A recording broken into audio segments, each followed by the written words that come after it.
Hello everyone, welcome back to the Manful Podcast, and today's episode we've got Dean.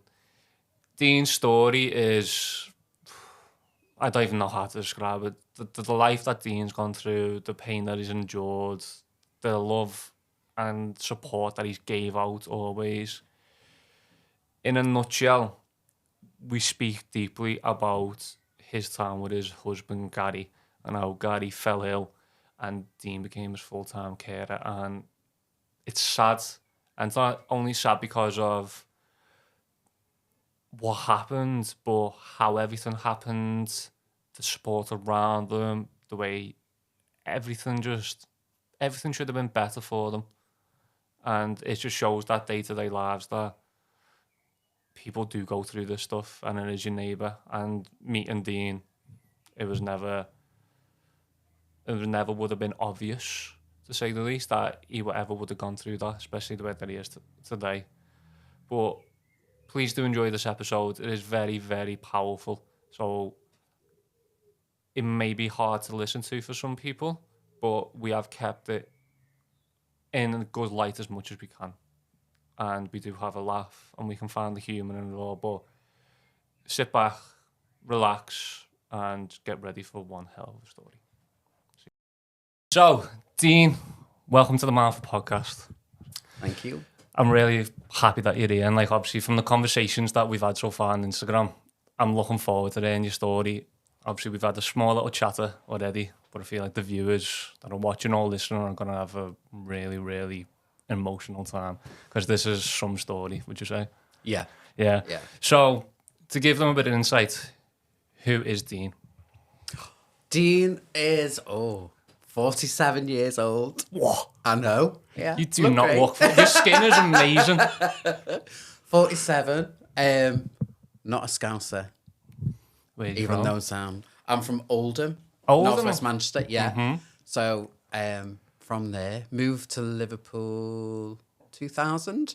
Uh-huh. Yeah, that's when I met Gary in Ibiza. Just as you do.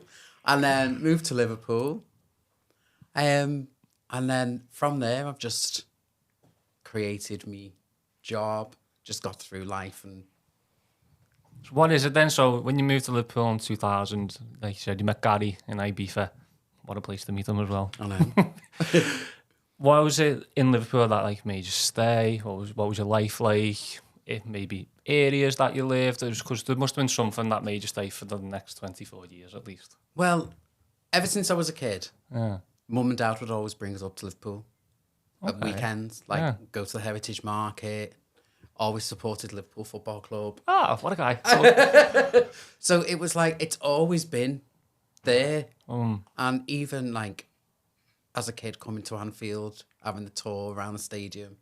So we've always had kind of a link. And then when I decided to move to Liverpool and there was a job opening of where I was working, and I decided, right, I'm going to go.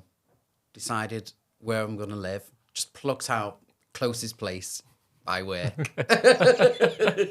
Met Gary, and it just so happens that his mum and dad and Gary lived on the next street away from where I was moving to.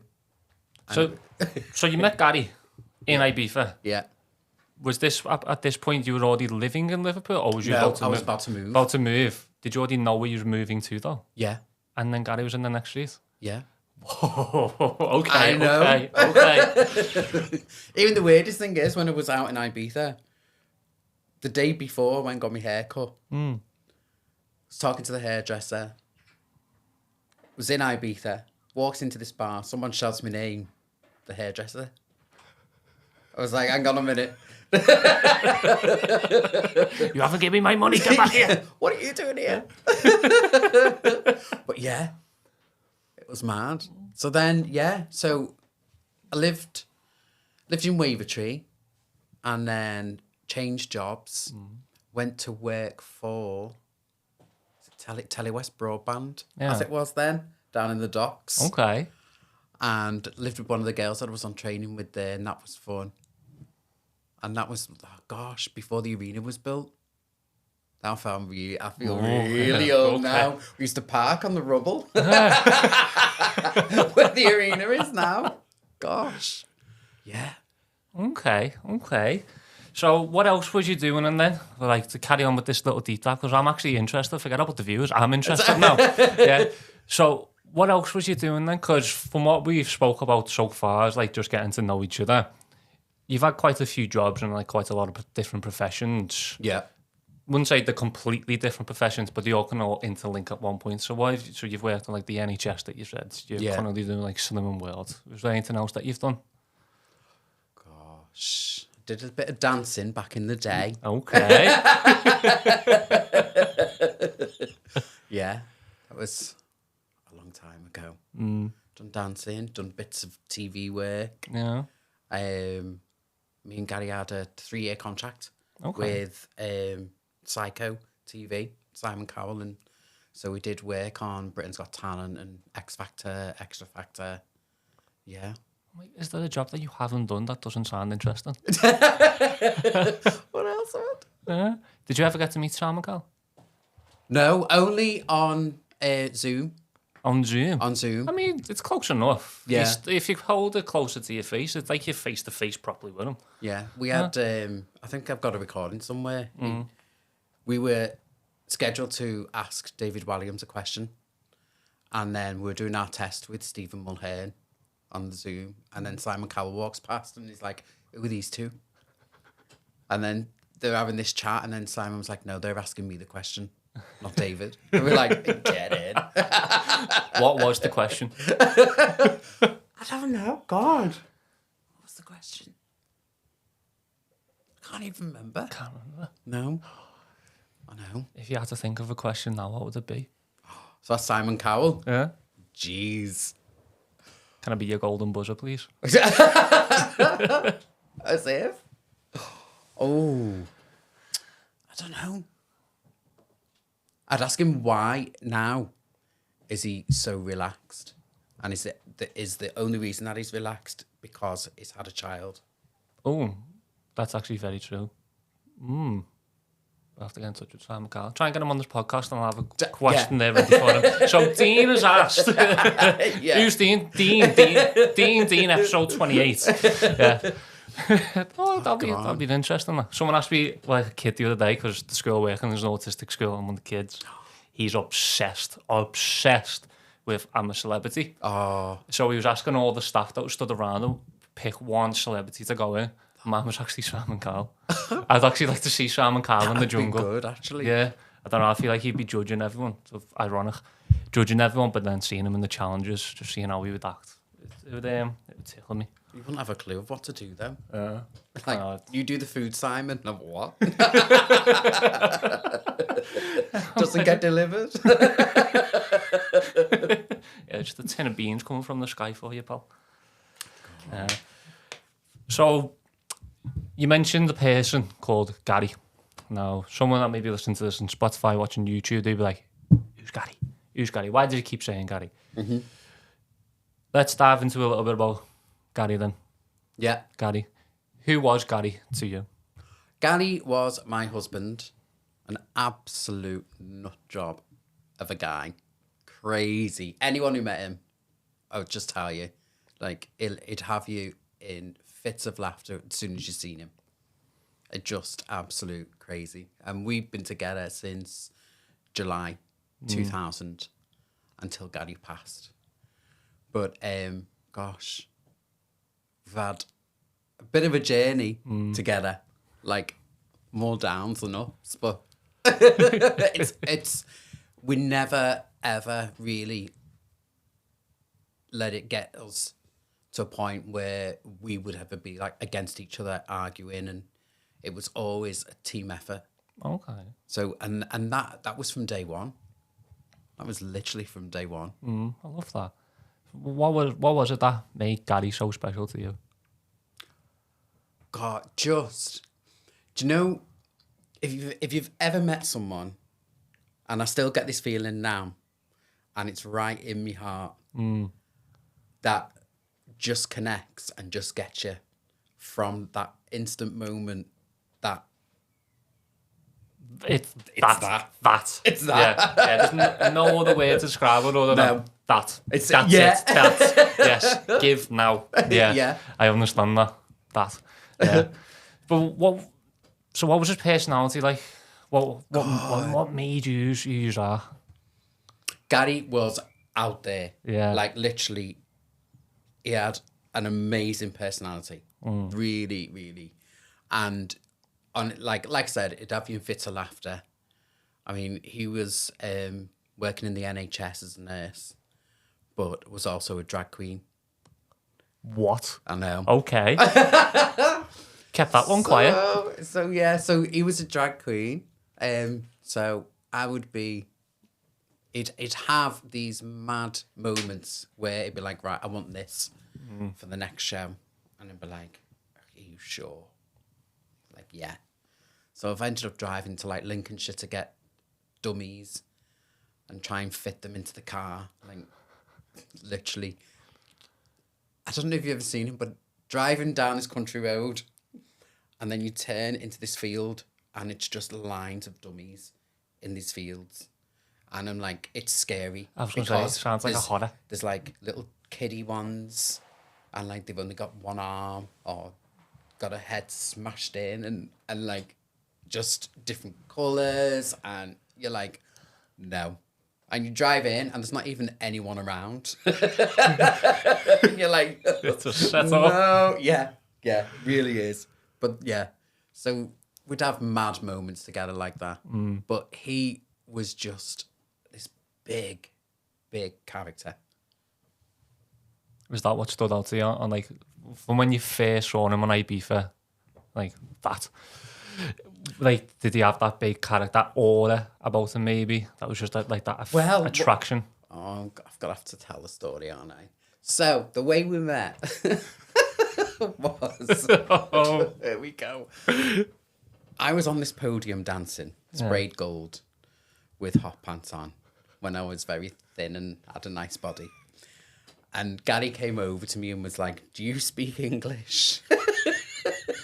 So in a strong Manc accent, I was like, "No, I'm from Manchester." And he was like, "Oh." He was like, "Can I get you a drink?" I was like, "No, I'm okay." He was like, "Well, what time do you finish? Do you want to go for a drink?" And I was like, "Well, if you come back about 4 a.m. and you've not had a drink yourself and you're not drunk, then maybe we'll have a drink together." And that was what I would say to people when they'd approach me, because then everyone's there on holiday, so nobody ever came back, and I was fine with that. Gary was the one that came back. Absolutely sober. And that was like, right, okay. I've met my match here now. But literally, when he came back, went for a walk down by the beach, sat on the beach, talking for hours. And then that was it. We were just inseparable. It was just that. It was click. It was it just clicked. Yeah. And the weird thing was, we had friends in common, but we'd never met each other, never heard of each other. We'd been to the same places at the same time. It was just like, whoa. That is weird. Yeah. It's so coincidental. Oh my God. Like, that is like, it is just like something out of like a film, or out of like what people write about, like in books or scripts or whatever it is that you want to put it down to. It's just fate. It's yeah. It was just fate. Like, Yeah. you just meet all like, not meet, sorry, but you go to the same places, know the same people, live in the next street. And then he's just like, "Do you want a drink?" And you go, "No." Yeah. No, come back at 4. Because when he was like, "Oh, I'm from Liverpool," and I was like, "Oh, I'm moving there. Yeah. I'm like flying home. I'm moving to Liverpool," and he was like, "Whereabouts?" I was like, "Oh, Wavertree." He was like, "Mum and Dad live there." What road? Told him, and he was like, "We're on the next street." I was like, "Whoa!" I find that absolutely mental, you know. I really do. Oh, like, you actually can't write that in any other way, could you? No, Not at it's all. just. That's actually like blowing my mind. Like, I need a minute. So what was life like with Gary then? Like, after you went there, obviously you became married, became soulmates and all that. And obviously, as you said, Gary passed away. Do you want to go through that? Yeah, well, we got married in July 2011. Okay. That was a mad day. Was there a pole and hot It was pants again? No, thank God. The hottest day. And we were down at the marina. Mm-hmm. And we started about, I think it was 3:00 in the afternoon. And it was sweltering. And we had these big white suits on, which were like a quilt. And I was like, oh my God. And the organisers who helped us out with everything later on were like, no, we have to keep turning people away. Because we had stilt walkers, we had a fire act on, we had a Marilyn Monroe impersonator. So people were like telling the mates to come and join in. Yeah. And the event, people were like, we had to turn people away so much that we kept saying to them, are you with the bride or the groom? And then it was like, I'm with the bride. It was like, yeah, get out. So we were like, oh my God. But yeah, so that was July 2011. Yeah. And then just before our first year wedding anniversary, because it was civil partnership then. And just 3 weeks before, I got a phone call in work. And it was the guy from the local offie. Just happened to have my number. And he was like, where are you? I was like, oh, I'm in work. And he was like, tell me you don't live at number 10. I was like, I live at number 10. He was like, no. I was like, yeah. He was like, your house is on fire. I was like, what? He was like, you need to get down here. Your house is on fire. And I was like, okay. He was like, where's Gary? I tried ringing him and said, Gary's at home in bed because he was on nights. Oh. And this must have been about 10 o'clock in the morning. So now I was like, okay. So they tried to get hold of Gary before they tried to get hold of me. Can't get hold of Gary. Phone me. So I goes to my boss in work and was like, I need to just nip home a minute. She was like, why? I was like, my house is on fire. She was like, you better go then. And then, you know, when you like, it hasn't sunk in yet. And then I tried ringing Gary, no answer. Tried ringing his mum's house, no answer. And I was like, oh, okay. So as I get there, and this is funny now to look back, the whole situation isn't funny, but when I get there, there's a pink fire engine. And I'm like, now I'm like, only then could they send a pink fire engine. But I literally got there, and as I turned around the corner, the house was just in flames. And it was just packed with people. From top to bottom, in flames? It was just, yeah. And literally as I got there, and I got out the car, and as I start running to the house, this copper just grabs me and says, oh, we've got Gary in the car. I was like, okay. But how is he? Because he must have been in the house. Yeah. And I was like, what is going on? So luckily, Gary didn't go to bed. Gary walked down to his mum's and was helping his mum do all the garden and everything. So his phone was in the house. And he's there, happy merrily, helping his mum with the garden.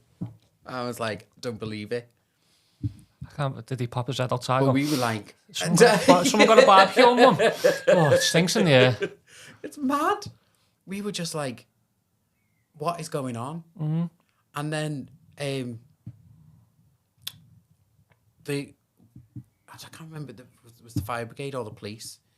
It said to us, do you know anybody of colour?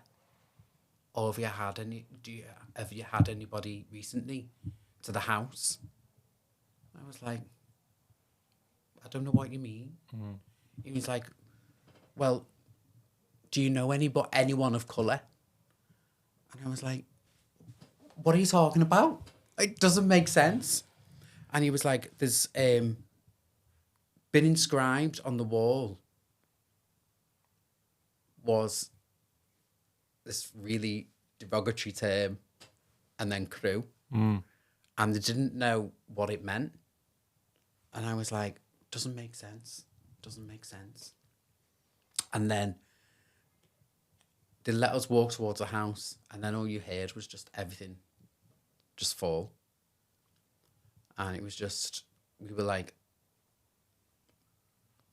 I mean, I just broke down in tears. We ended up going back to Gary's mum's, and literally the police were like, right, we'll be in touch. So then we're in Gary's mum and dad's and going, what is going on? And then there was like this conspiracy thing about some racist group had a meeting in a club close to where we lived, and the police came to see us, and because of what was etched into the wall, they were like, right, when you go out next couple of days, can you wear the cap? Can you wear glasses? Can you not go the same way that you would normally go? And we were like, why? And they were like, because this is a racist attack. I was like, okay. But we're white. Yeah. So we don't understand what's going on. And they were like, well, you just need to do this. I was like, okay. And it just, nothing made sense. And then we tried sorting stuff out with the insurance. And that was a ache in itself. But we got a phone call later on that afternoon from the police to say you can go back to the house. I was like, okay. What for? Because obviously we've seen everything go up. And they were like, you can, they're making the house secure. So you can, they're going to board everything up, but you can get a key to the door. But why would you want to go in anyway? I know. So we got there, and literally there was two guys with clipboards. Like, did you have insurance? We can help you claim this. We can help you claim that. I was like, how on earth? I was like, no, I'm not interested. Like, go away. And the guy was boarding the door up, and literally, like, there was still steam. You could see the steam coming up off everything, and just, it was awful. Because you didn't own the house, did you? No. No, it was We rented. rented it. Yeah. Yeah. Yeah, because the Liverpool Echo wrote an article, didn't he, that you sent over to us. Wasn't the owner of the house like an Asian, of like Asian heritage? Yeah. So we found out, because we never knew the landlady because we went through a company. Yeah. So we didn't know who owned the house. So eventually it turned out that the person who owned the house worked in the prison service. And apparently when she lived there, her car was the tyres were getting slashed and windows getting put through, and so she moved away, rented the house out. We moved in, and then we got the brunt of whatever was going on. But it was just like, it was absolutely mind blowing, and like we literally lost everything that we had. Everything had gone, and then trying to sort everything out insurance wise, we were literally sleeping here, there, and everywhere. Managed to get a hotel through the insurance. And obviously the police had said to us, don't even tell the hotel what's gone on. But obviously the hotel know it's come through an insurance company. Yeah. So when we get there, we're like, right, okay, we're on our own. And we can't say what's gone on. But we're wondering what the hell is going on. Yeah. And get to the hotel and they were like, oh, you had a house fire, you know. Here you go. Just announce it to the whole lobby. Here's a whiskey. Yeah. Here's a whiskey for your nerves. So we're like, what is going on? And literally we were in a hotel in town. And obviously because it's last minute and we weren't thinking rational.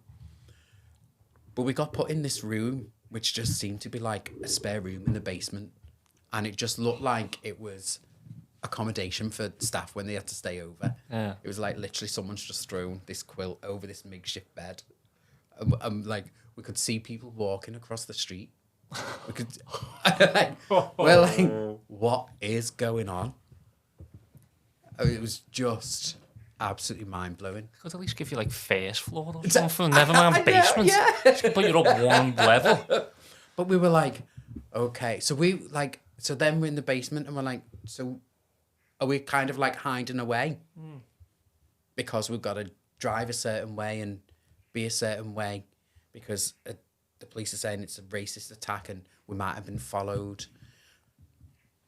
And over the next couple of days, they'd said they'd found that the house had been watched, which then didn't make sense because if you're going to do a racist attack, then you're going to see that there's 2 white guys there. Yeah. So it just didn't make sense. Yeah, because like even in like I've watched loads of like crime documentaries. I feel like I'm an expert at this stuff. Not really, but it's like not at all could make sense of why if like you said the house is being watched, so there's gonna be yourself, there's gonna be Gary. Yeah. There's no woman living there. Like it's not even like Right. I think it might be it. It's not like that. No, it's just completely different. Yeah. I don't know. I feel like it might just be because it was the property of the woman. That's it. the only thing that could make And sense. because they'd engraved in the because there's like an archway between the hall and the back room, and above the archway they engraved it. However they've done it, it's weird. Yeah, and I was just like, wow. that's something you never hear of, do you? No. Like that's just not a normal story. No, but even 3 days in, we got a phone call from the insurance to say, you don't have hotel cover on your insurance, so you need to get out of the hotel now. I was like, literally, my mum and dad were coming up from Manchester and they were like, right, we'll take you shopping, get you some clothes. Because we were like, oh, we've got nothing to wear. and then the insurance phone, and I was like, what do you mean? They're like, you've been all day on the phone with them on the day. And then sorted everything out. And then they were like, no, you need to get out. And then I was like, okay. I was like, it's in the policy. And Gary was like, are you sure? I was like, it's in the policy. And at that time, I was working in the NHS. I was writing policies and procedures. And I knew, I'm one of these people that like keep paperwork and loves reading policies and procedures and knowing the ins and outs of it. Do you read the terms and conditions? All of it? Yeah. Oh my God. I'm like, where's the clause? I am not getting tricked. I was like, yeah. And I was, especially after the insurance. And I was like, oh, no. I know it's in there. And they were like, no, you got to get out. So then we're packing bags up. And then the hotel come and knock on the door and go, oh, the insurance are not paying. I was like, what do you mean? And you're like thinking, is this just one big nightmare? And then next minute I get a phone call from the insurance saying, oh yeah, it's our fault. It's covered. But when I spoke to the guy, he said to me, can you prove that it's in your policy? Have you got the policy? Can you get the policy? I was like, you know when you say, I've had a house fire and I've lost everything. So any paperwork will be up in flames. And he was like, well, if you can't provide the policy. And now, obviously, like, I'm in shock. So every bit of paperwork I've got, I save the paper, but I also scan it in and save it on my drive. But I didn't even think about that at the time. So I was like, oh yeah, I've got it saved. You just think, oh. But yeah, that was a total nightmare. What was it like for you, though? Like for you and Gary, like living out through them days, you go in there, like there's just like this bed. It's like, you know, you're watching the people go past, your house is just burned, you're still in shock, you don't know what's going on. Like, what was going on for you? Gary was an absolute mess. Yeah. Like, he was just uncontrollably upset all the time. And was just like, well, he would do this. What's going on? And then he'd be like, right, what time is it? We'll go and sit with my mum and dad. And I was like, trying to make sense of it all. But the next morning, I was walking around town, but I didn't even realise I was walking around town. And then nothing on my feet. And it was about 7:30 in the morning. And one of the girls from work actually messaged me to say, is everything okay? Heard about the house fire. And that was what kind of brought me round. And I was like, I don't know where I am here. I was like, oh, hang on a minute. And then panic set in because I'm not with Gary, and I knew, like, he'd be panicky thinking, where's Dean gone? And I was just like, how did I get out? I don't even remember leaving the hotel. Don't remember walking around town. It was just until my phone went off. Was you sleep deprived or anything along them lines? No idea. Got no idea. It sounds like something that would happen if you were sleep deprived. But I was like, yeah, just tell them I won't be in work today, but I'll probably be back in tomorrow. Yeah. It's just one of them generic answers. Yeah. And then that was like kind of, oh, hang on a minute.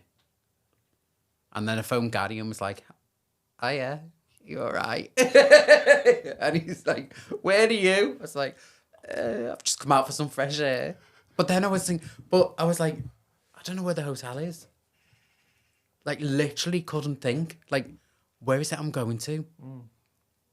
And I'm like on the phone to him going, what's the hotel called? He's like, why asking that?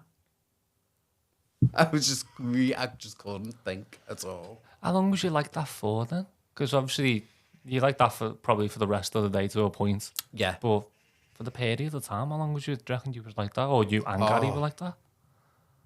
God, weeks. Just literally, yeah. I was going to say, if you said days, I would have called you a liar. I know that because that's not something you can get over so easily. No, it was weeks where literally, I'd even, like, you always say, oh, I went into the kitchen to do something, but I can't remember. Yeah. It was literally like that, but it was like a Groundhog Day version of it. Just literally. How long was you in the hotel for? Because the insurance then did say, oh, that it's our fault. Yeah. Glad you got the policy. But from the day where they said, yeah, you're going to have to leave, how much longer was you in there? I think we were in the hotel 3 weeks. 3 weeks? Yeah. And we had to go, they had to get the guy out from the insurance. And that was a palaver because he was like, I'll meet you at the house because I need to go through the house. And we were like, there is no house for you to go through. And I was like, I'm not going through the house with all that smoke. And he was like, no, well, we have to. So I was like, okay. So we had to go and meet him at the house.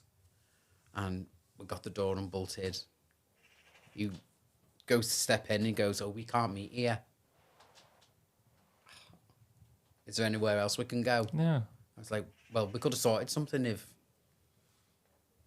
you'd listened to us. So then we ended up at Gary's mum and dad's. And he was like, oh, I didn't think it would be that bad. He says, we do get reports of people saying. I was like, but the reports come from the fire brigade. Yeah. It's not like I rang you to make a false claim and made up a fire. You've got the reports from the fire brigade before you've come out. Oh my God, what is it with insurance companies and just like not really having a clue? It's your job. Like, just stop being a dick and just be human. Yeah. Mate, you can go home tonight. You don't have to worry about your job. I can't go home tonight. But it was mad. I mean, I took, I don't know how long I was off work for because I just couldn't even think about going back to work. Well, we still didn't have anywhere proper to live.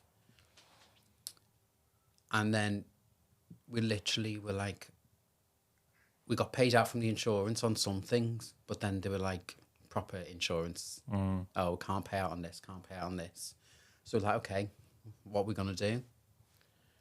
So then we found somewhere to live. which was literally round the corner from where we were. And we got the keys and literally moved in with, managed to get a couch. We had a couch and they replaced the PlayStation. So we had a couch and a PlayStation, no TV. I was going to say, I'll be happy with that. And then you said no telly. So literally we were like, okay, we're sick of staying different places. And it had, in the living room, had a real fire. So we lit the fire and just slept on the couch. And would it be must have been about the third or fourth night we were there. We got bed delivered and a few other things delivered. And we went to bed and I woke up and I said to Gary, I think there's someone in the house. Oh my God, Dean. And it's a 3-story house. Yeah. So do you know when you wake up and you think, well, we've only been here a couple of days. Am I hearing things? Is this the house? I'm like, no, I think there's someone in the house. So I wakes Gary up and he goes onto the landing, starts fighting with this guy on the landing. Gary's got nothing on. They're going for it. And then the guy throws like a bag over the stairs. And I'm thinking, Gary's going to go next over the stairs. I mean, Gary was 6 foot and he was as strong as an ox. He was like a lot of power behind him. So I'm on the phone to the police. And as I'm at the bedroom window, because I'm thinking, well, if the guy gets in, I'm going to throw myself out the bedroom window. I don't know why. But as I'm looking out the bedroom window, my car's parked outside, I can see into the living room. And I can see a guy in the living room with a bag. So I'm thinking, well, Gary's fighting with someone there. And there's someone in the living room just getting the bags all lined up. And I'm like, what? So I was like, no way. Gary gets back into the bedroom, locks the bedroom door. The guy tries to get in. And literally, I'm looking out the bedroom window thinking the police are going to be here any minute. And I can't see any police whatsoever. So I'm on the phone to the police still. And I'm like, and the woman on the phone was like, they're here. The police are here. I was like, there's no police outside. I was like, there's not even a blue light. And she was like, they're there. But where we lived is just off Wavertree High Street. Yeah. So they blocked the entrances off the main high street. And so nobody could get off that way. Okay. And then they were coming round into the road that we lived. So I was like, what is going on? Literally, next minute, all these police turn up. They're in the house. You can hear the fighting. They come and bang on the bedroom door. And they said to us, don't leave the bedroom until we've searched the whole property. So we were like, okay. Gary's mum and dad come. And literally, the copper comes and knocks on the door. And says, right, we've searched everywhere. We've got the guy. And we were like, there was more than one guy. And Gary says to him, have you checked upstairs? And the copper says, we are upstairs. You're in shock, lad. And Gary was like, no, turn round. There's more stairs behind you. We're in a 3-story building and there's a cellar. And he was like, right. He literally shouted at us, roared at us to get back into the bedroom and called for the police dog. And like they found someone hidden in the wardrobes upstairs. Oh my God. You're like, what? Yeah. So we were like, oh, no. Why? What? Like literally 3 days in. What was it that they were stealing, like, from the bags? Was it the PlayStation on the couch? They'd been up to the wardrobe because the bags were in the wardrobe on the top floor. So they'd been up and whatever clothes we'd had there were in the bags. The PlayStation, some games, and just bits that we'd had delivered. So obviously, like, somebody had seen them get delivered or whatever, or just took a chance on our door. I don't know, but it was just, we were like, no. And then Nat was like, well, is that linked to the fire? Because we lived so close. What was the time frame between the fire and then the house? So what was it? Was it the fire, 3 weeks in the hotel, and then 3 days in the house? Yeah. Oh my God. It was so, I know. Your head and Gary's head at the time must have been absolutely wrecked. It was mental, absolutely mental. When we had the house fire, the local residents had done a collection, and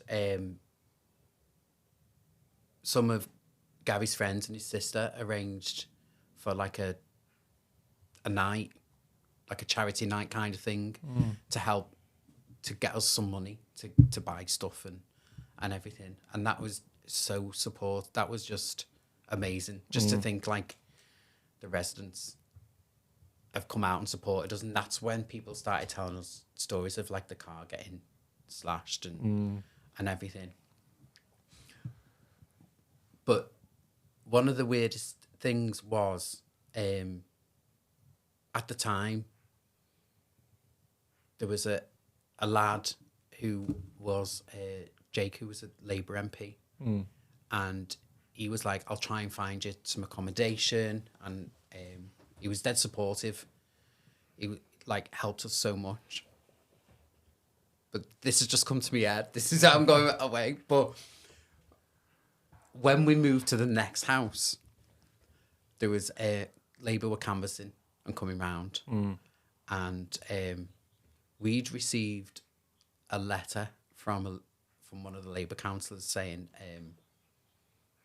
how they'd supported us, and I was like, but they haven't done anything.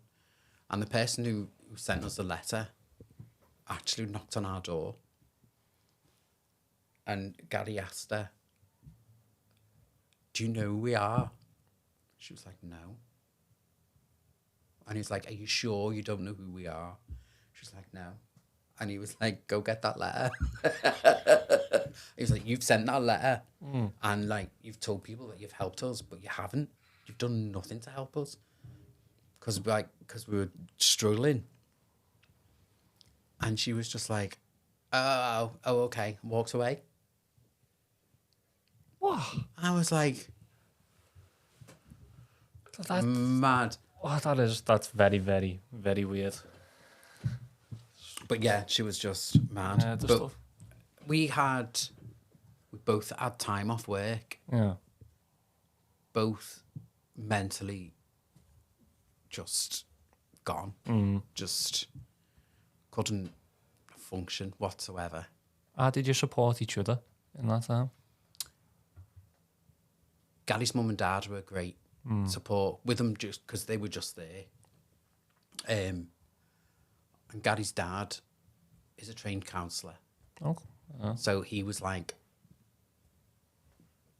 go and talk to someone. Go and, like, you can talk to us, obviously, but it might help you if you go and talk to someone else. Yeah. So we both had counselling sessions. And I went to the first counselling session. Was this as individuals? Yeah. Yeah. I went to the first one where the woman asked me if I was a colour, what would I be? And if I was a child, what would be the first thing that would make me happy? And I was like, this is going nowhere. I was like, what? Asking me what colour is nothing. I was like, no, counselling's not for me. No. And then Gary had seen somebody different, and Gary was like, oh, that was really good. He was like, I know it's my first counselling session, but I feel like this is going somewhere. Yeah. And I was like, did you get asked what colour you would be? It's like, no. And Gary's dad was trying to explain to me, like, there's different versions of counselling. Yeah. And I was like, no, I'm not having it. I'm not having it. I'm not going back. I'm not going back. I was like, I want someone different. It didn't work. I was like, no. What kind of colour? And I just couldn't get over that. Did you ever answer the question to yourself one day, though? Because I feel like I would have done that. Did I? Yeah. One day you're probably just sitting there having a coffee and go, blue. Blue? It was blue. Sky was it? blue. Okay, yeah. Yeah. Blue. Yeah. That's... There would have been like some underlying thing of like why the counsellor took that approach. Yeah. Now, was it her approach or was it like an approach what she seemed or deemed fit best like to your situation kind of thing? But then again, she wouldn't know, would she? Because you're going to open up to her. Yeah. Yeah. Or maybe she Yeah. just, I think maybe it's she weren't part of- very good. Is it CBT or something like that? Yeah. Oh my God. But yeah, I just didn't understand that. Yeah. At So, all. but Gary found like a really good way through the counselling. No, he clicked with it. Yeah. Yeah. He clicked with it and it really worked for him. So what did you do for yourself then? So you had counselling. I went to see a different counsellor. Oh yeah. God, that was up in Aintree. And that really clicked for me. That really Yeah. opened my mind to how seeing things differently and the approach to things can actually settle your anxiety Yeah. and your depression, because I was getting really depressed and panic attacks, and just I was like, when I went for the counselling, because it was once a week, I was like, can I not have this every day? It was like something that was working for me, like a comfort blanket kind of thing. But like, oh, no, I need more of this. And then when I go back, even before she even started, I was like, oh, and she was like, whoa, slow down. Because counselling can be one of those, like, I've had therapy. Is it therapy and counselling the same thing, or are they different? Because I went to a therapist, but then people got, I went to counselling. I think the same. Yeah, cause I'd say it's like roughly the same thing, isn't Yeah. it? Is it just a difference? Like, oh, no, trying to find out. But I done it myself, and the woman was called Barbara that I done it with, and I just done it over the phone. She just like FaceTime me, and that's how we done it. I always wanted to go in, but it was like during like COVID, grey area, can I go and see someone? Some people weren't letting them in. But I did find that therapy, counselling was really good. And like you said, you wanted more of it. Yeah. It's like, I need that bit more. And don't get wrong, there were days where I just wanted to talk to her. And I just either be asleep or something like that. Like I just wouldn't be available in that sense. But there were days where I was like, more, give me more. Yeah, I need to speak. And they go, oh, yeah, 15 minutes, 45 minutes is up. And I'd be like, no, it is not up. I've got more to say. She'd be like, no, Lou. Next week, I go, no, not next week, now. I'm like, no, I'll forget it. Yeah. I'll forget what I was going to say. Any problems would have gone by then. Do you mean the time's up? Right. Mad. I've always said as well that I've always wanted a day-to-day like counsellor or therapist that someone can just go to, that I feel like can give me more of a professional outlook. Yeah. That can give me a different aspect on how you got a different aspect on how to look and like to reduce that anxiety, them depressions, anything along them lines that just make life a bit more chilled. Don't have to panic over things. But what was the things that your counsellor helped you figure out and be able to look at things in a different aspect that made you go, do you know what? Yeah, like I can see where you come from, and then it started clicking more and more with you. For me, it was more about breathing and getting the technique of breathing right, even though you think I've got this far in life. Still breathing. And she was like, you know, shoulders back, take a deep breath and just, do some breaths. And I was like, okay. I was like, this is not going to work. But actually it did. And it was that kind of opened my mind, and I was like, right, okay, this is something different, and I want to kind of explore more into this and more into what else I can do to help myself with depression, anxiety. Yeah. And that's how I slowly started getting more involved in food and looking at food as a medicine rather than taking medication. Yes. Okay. So that's how my interest more of food came along. Yeah. And we were already doing Slimming World to lose weight. But again, when you start that, you're looking at food differently to lose weight. So I was like, looking at, I've got loads of books at home now where different foods can help you out. So that's when I started having more fruit and veg. And that obviously helped with my weight loss. But it opened up when in work they did a mindfulness taster session. And I went on that, and that blew my mind. That was only 1 hour, and I'll never forget. What was in that 1 hour? Like, what happened during that period? There was a group of us, Yeah. and literally when the two women that were doing it mentioned the breath and how breathing works, and that clicked with me instantly. But also about being in the present, and there's nothing you can do about the past. And there's no point in worrying about what's to come. Just be in the present. And that stuck with me. And ever since then, mindfulness has always worked to a degree, where when things have happened where I've lost control, it just didn't work for me. Yeah. You just look at it, like the way I would look at that personally would be, how many times would you lose control? So mindfulness would work for the vast majority of the situations, but there will be exceptions. And that's just life, isn't it? That's always what that is. And not everything is going to be a cure or a prevention for something. But as long as you got the tools for it for when you do need it, that's a good way to look at it. Yeah.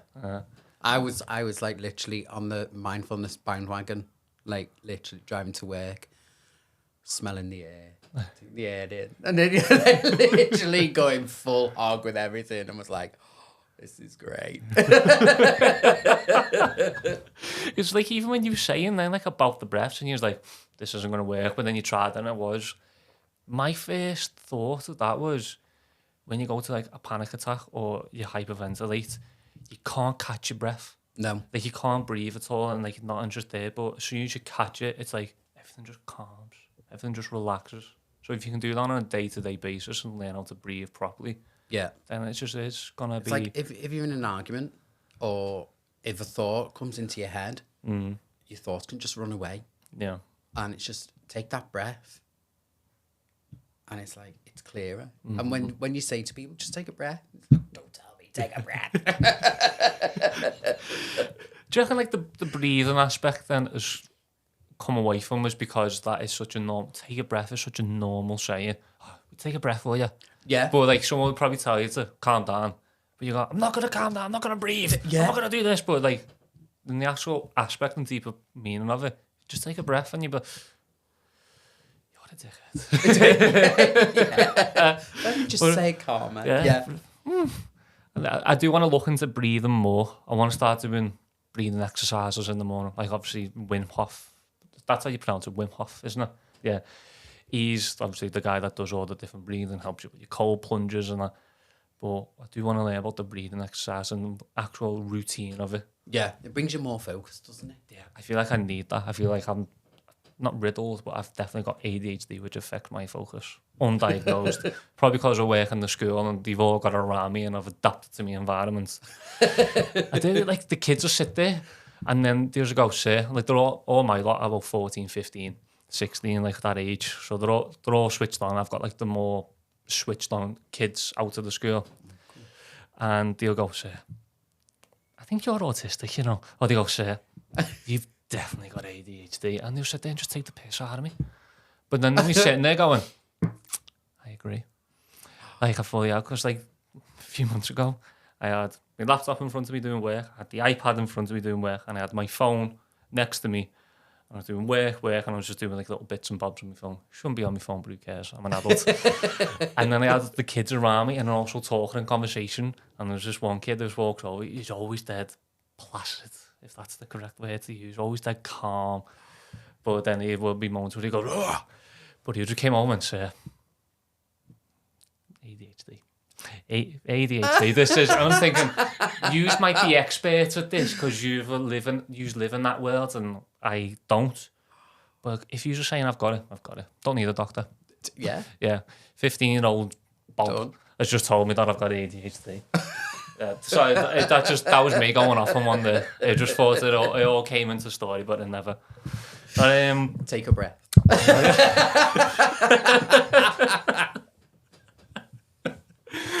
Yeah, I do need to take a breath off that. Yeah.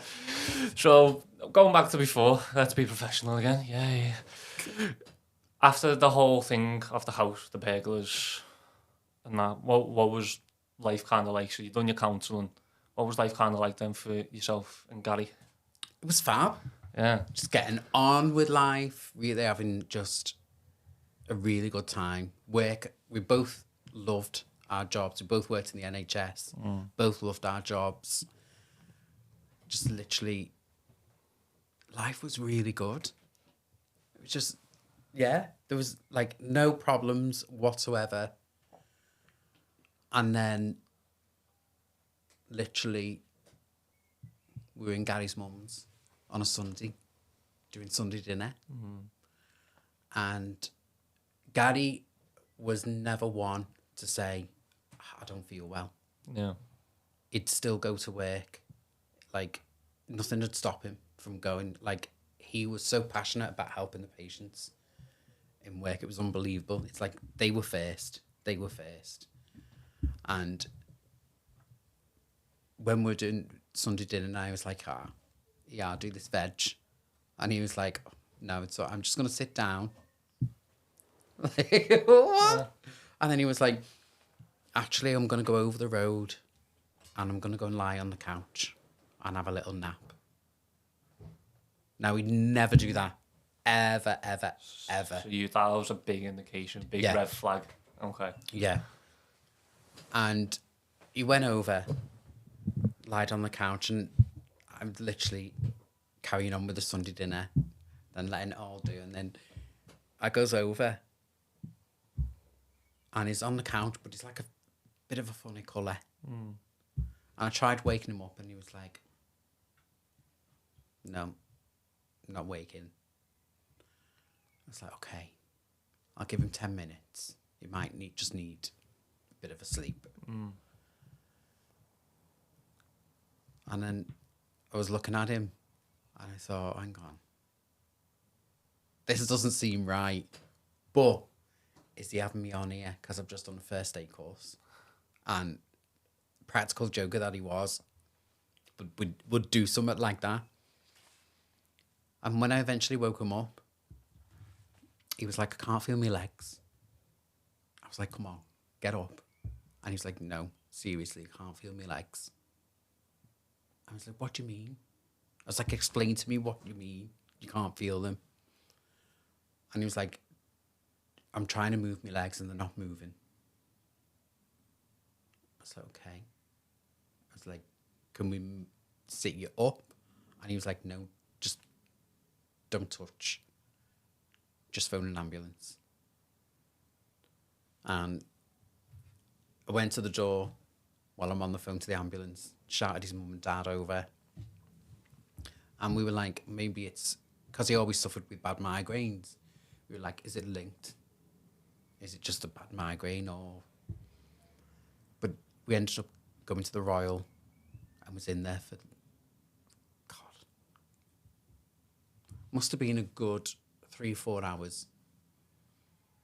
And then the nurse was like, if you can get him to walk to the end of the bed, take him to the GP in the morning. And we were like, there's no way he's going to walk to the end of the bed. But we tried. Me and his dad got him out the bed. And he just couldn't. His legs just weren't there. And I saw one of the doctors that I used to work with and explained what was going on. And they looked at everything. And they're like, oh, we'll send him for a scan. And then they were like, oh, we need to do more tests. They said they'd found... No, before they found the tumour, he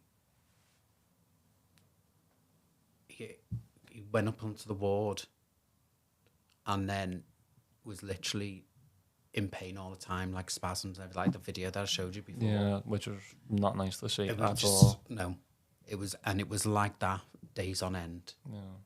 And unbeknown to us, they were trying to get in touch with the Walton Centre to try and get a neurologist to have a look at the scans. And they told us they'd found a tumour. And it was literally wrapped round his spinal cord.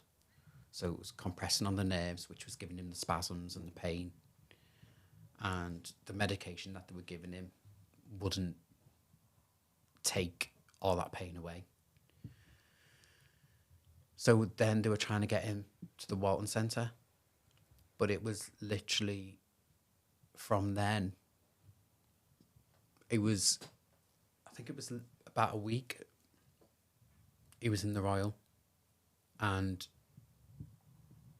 they'd phone me like 3, 4 o'clock in the morning, say, can you come in? He's in that much pain.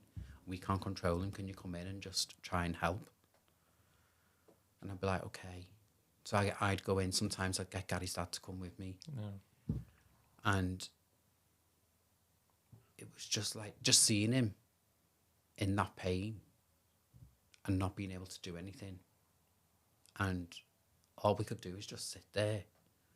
And then having to go to work. And I was like, no one's even going to believe me that Gary's not well because I've been off work, because the house fire, the burglary. I'm going to think I'm a crank. Yeah. You know, it's like I'm going to have more time off work. And it was just, I was like, I'm going to have to go into work, do the best I can, and then go and visit Gary and deal with that. And then when he went to the Walton Centre and had the operation, they said the outcome of the operation could be that he's fully paralysed from the shoulders down. It could be that he's partially paralysed, or he could come out of it perfectly fine. So the operation, they said, was a good couple of hours. But he came out of the operation quite quickly. And when they called me, they said he's in intensive care, and they had to come out of the operation sooner than what they'd liked because his stats all reduced. So they had to finish the operation and then see how he was. But the weird thing is, as we walked in, Gary's mum and dad, and the nurse was wheeling food up to him, and he was sat up, and we were like, have you had the operation? And he's like, yeah, I've had it. And he's like high off whatever drugs he's had. And he's like, yeah, I've had it. I'm like, and you're eating? But he didn't eat the food, but it was there. And we were like, seeing a tray of food in front of him and thinking, hang on a minute, we've been told about this operation, the outcome of the operation, and he sat up. And then the consultant came round and was like, we've had to finish the operation early. Stats came down. We nearly lost him. So we don't know what outcome would have happened if he carried on. So we're like, okay. So he's in the Walton Centre for a good 2.5 months. Yeah. And he contracted sepsis a couple of times, and he started to withdraw from himself. So he was in a side room, and literally it would go from having the blinds open, the windows open, the door open, to having the door shut, the blinds were down, windows were shut. And in the end, have you seen Finding Nemo? Yeah. And there's a fish that has a light bulb. Yeah. And I just say he was like that because all he had was the lamp above his head on, and that was all he had on. Really? Yeah. And he became so withdrawn, and his pain just got him down. And obviously, because he's not moving, and we're still waiting for all the results to come back of what was going to be. And getting just phone calls at 2 o'clock in the morning, 3 o'clock in the morning for me to go to the hospital, and they'd be like, right, he's in so much pain. A couple of times it said, this is the end of the road, like, you need to prepare yourself. And literally one day I got there, and the nurse gave me a leaflet, just this leaflet about your partner passing away, like bereavement leaflet, whatever it was. And I remember going home to Gary's mum and dad's and saying, oh yeah, they've just given me this, not even realising what it and just the seriousness, even like at the time I was talking about it, the seriousness of it just wasn't going in. So I was literally going to the Walton Centre and back early hours, going to work full time. We had a dog, and I was like walking the dog at silly hours, and then I'd get home, like 4 or 5 in the morning, just sit there with the blinds open, just staring out and thinking, okay. Sometimes I wasn't even thinking. It was mad. I remember telling Gary a story of one time I was sat there, and there was a gang of lads coming up the street trying all the car doors, and they got into some car doors, and I just sat there and thought, oh, well, so what? There's so much more going on at the minute, like, so what? But it's one of them things that you just doesn't hit right. And I went to Manchester with work. Stayed in a hotel the night before, and was looking at all the meds that I was on and wanted to take them. And I've said this story quite a few times, and it still gets me. But some people ask me, why do I talk about it? Yeah. And I think if I don't talk about it, then it stays in my head, and it'll play on my mind. But also, I always think, if I'm talking to someone, if it helps them, or it can help someone else, then it's out there and it can help. But I was looking at the meds and was just, I'm going to take these.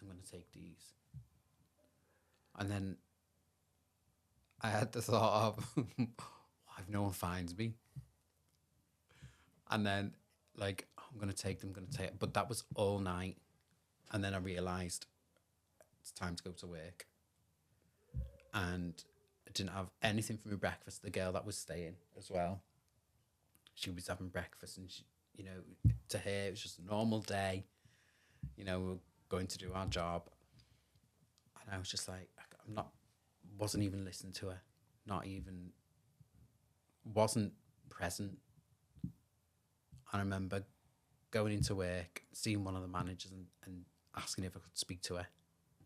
And it was literally, I'm too busy. And I was just like, what do I do? Because I'm thinking, I've got the meds here, and I know at some point I'm going to take them. I wanted everything to just stop. I didn't want to be on the road going up and down to the hospital all the time. Did you, because there's a very big question that people ask when it's like comes to like, a suicide attempt or anything. Was it that you wanted to die, or did you just want everything to stop?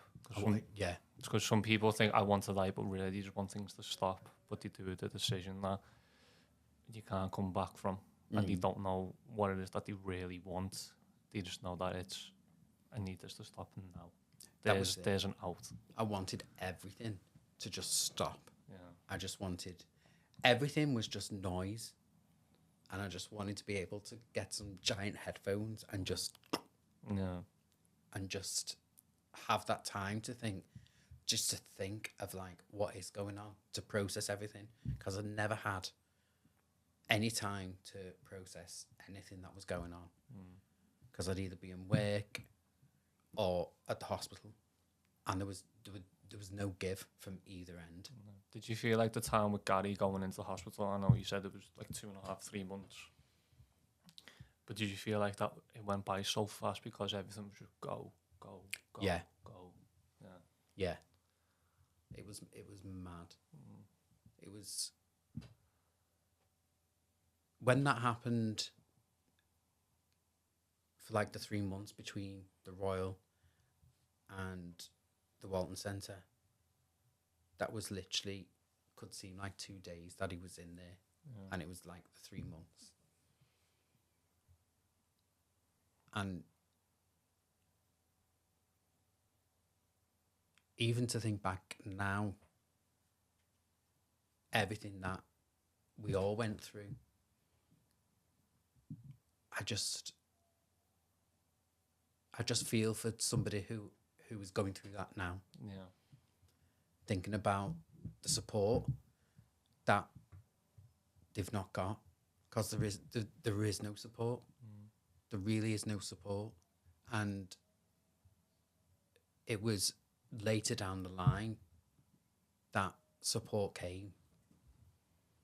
And it was at the Walton Centre we found out about the Spinal Injuries Association and the Brain Foundation in town. And I got given some information, got given the leaflet, spoke to the girl, saw the girl every day that I was in there. And she would always ask how I am. And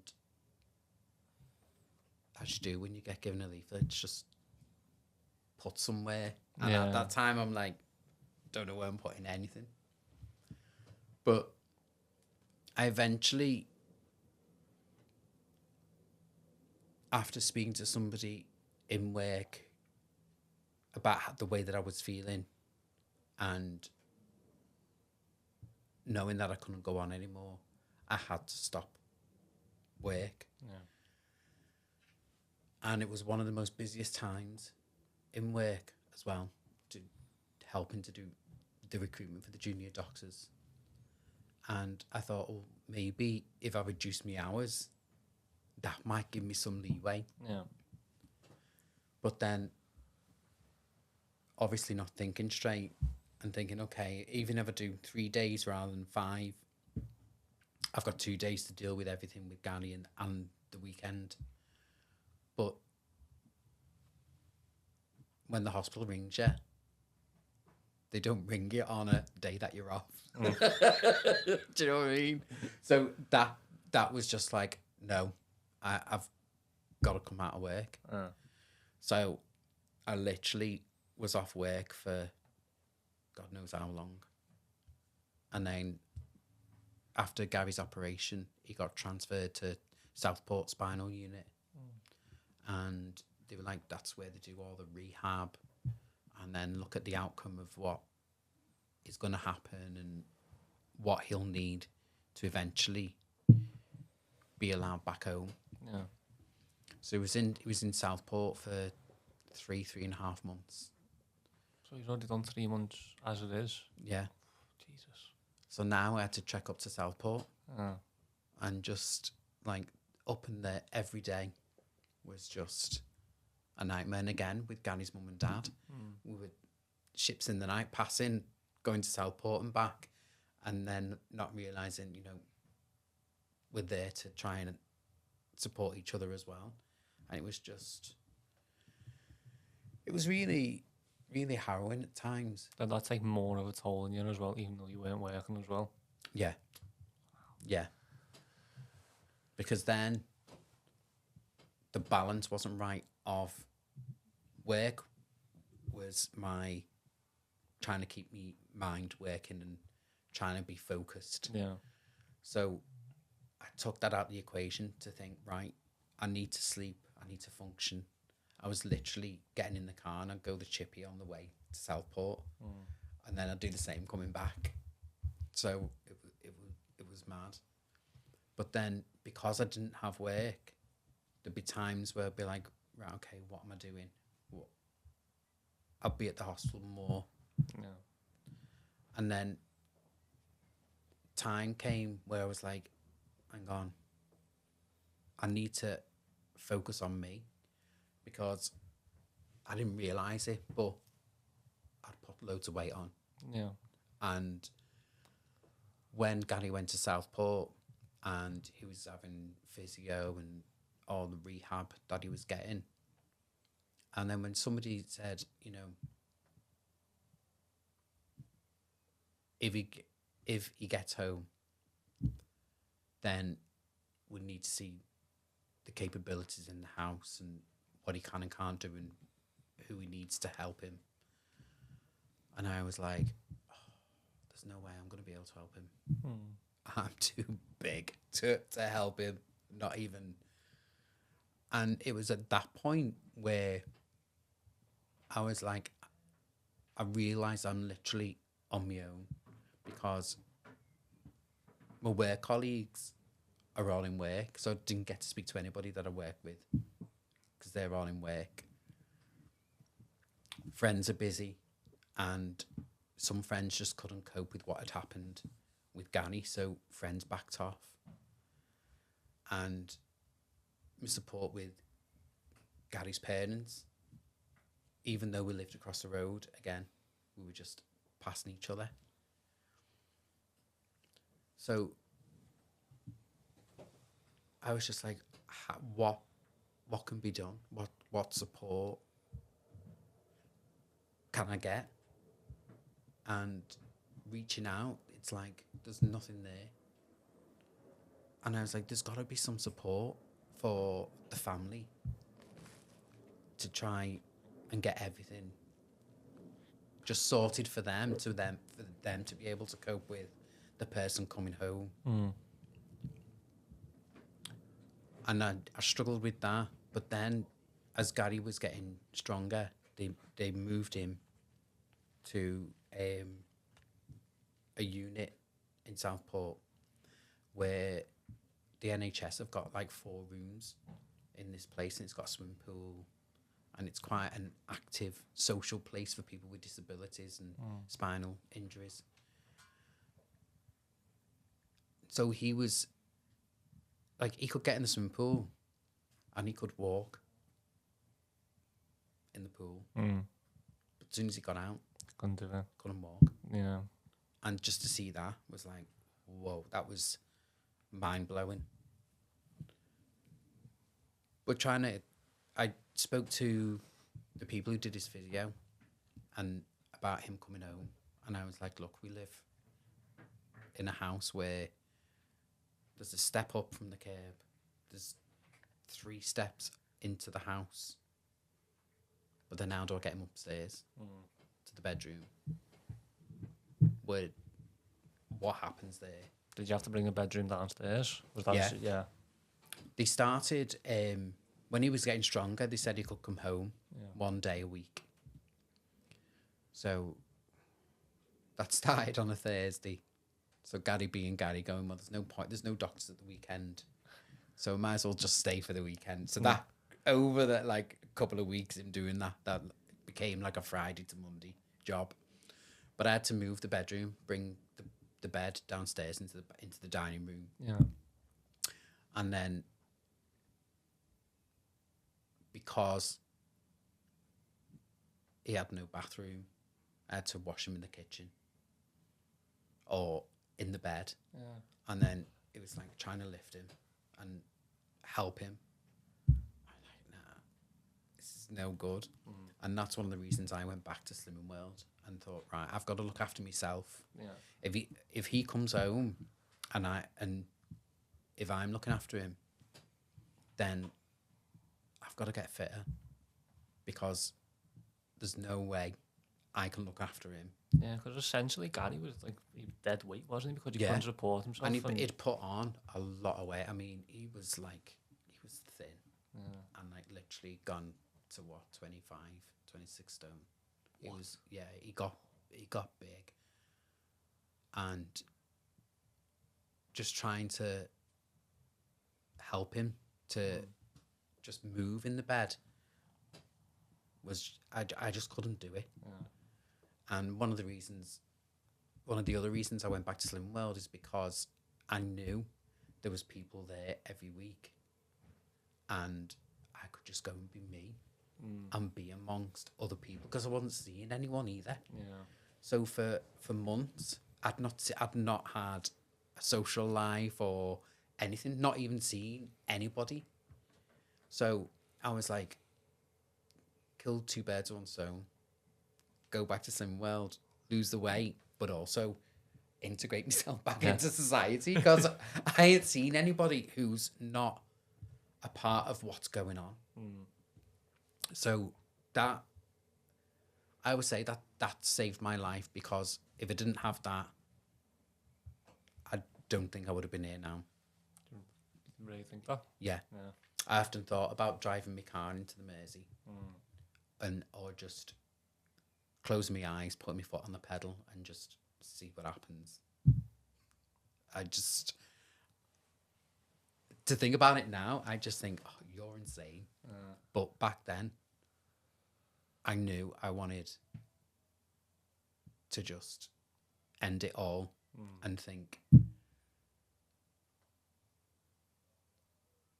the lack of support from like the hospitals and getting the support for Gani was just, people kept saying to me, oh, well, you can contact social services and they'll help you out, and you've got all that support there, you'll be able to get a carer in, be able to do this. So on the trial days that Gary had come home, we'd struggle getting him in the house. I'd struggle getting him in and out of bed. Obviously, he couldn't go upstairs.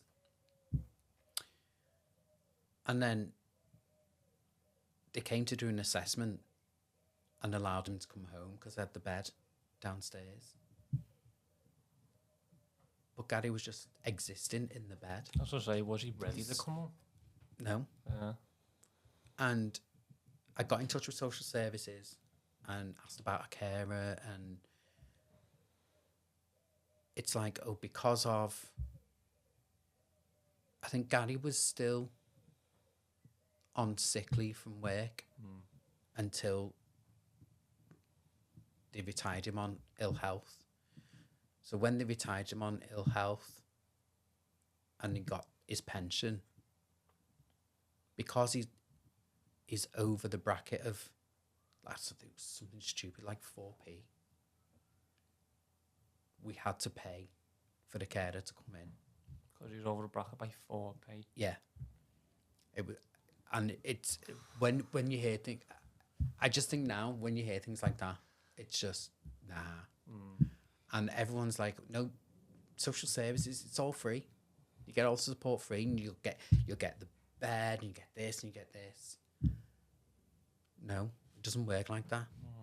So because he was over by 4p, did you have to pay the full amount? Well, we couldn't afford it. Yeah, we couldn't afford to get a carer to come in. I mean, should have worded that better. Because you was over by 4p, was they expecting you to pay the full amount to be able to get the services? Yeah. It's ridiculous, that, isn't it? Like, yeah. Ridiculous, especially the circumstances that what Gary's gone through, what you've gone through. And as any decent human probably would, you'd probably also look into the past of like what you've gone through. So that you've had to retire. Well, not retire, sorry. Did you have to stop working and then Gary's going into retirement? It's just like 4p's nothing. 4p is nothing.